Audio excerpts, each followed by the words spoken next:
বন্ধুরা, আজ আমি বাড়িতে বেকড রসগোল্লা বানিয়েছি।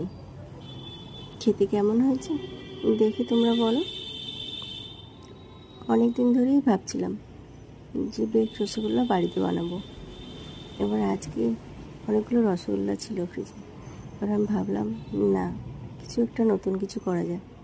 এই বেকড রসগোল্লা বানানোর জন্য আগে ক্ষীর বানিয়ে নিতে হবে। 500 গ্রাম দুধ গ্যাসে ভালো করে জাল দিয়ে তারপর ওর সঙ্গে খোয়া ক্ষীর আর আমুল স্প্রে মিশিয়ে ওটাকে ভালোভাবে ক্ষীর করতে হবে। ঘন ক্ষীর করার পর এলাচ গুঁড়ো দিতে হবে। তারপর ওটা ওই রসগোল্লার রস নিংড়ে ওর মধ্যে দিয়ে দিতে হবে। এবার কেক টিন যেটা কেক তৈরি হয় ওই পাত্রটার নিচে ঘি লাগিয়ে দেবে। ঘি লাগিয়ে দিয়ে তার উপর রসগোল্লা দেবে, তারপর ক্ষীর দেবে। এবার ওটা কড়াইতে বালি গরম করবে, প্রিহিট করে বালি গরম করা হয়ে গেলে তারপর ওই বেকড রসগোল্লাটা বসাবে, বসিয়ে ঢাকা দেবে। আধ ঘন্টা মতন রান্নাটা হতে দেবে। ব্যাস তৈরি।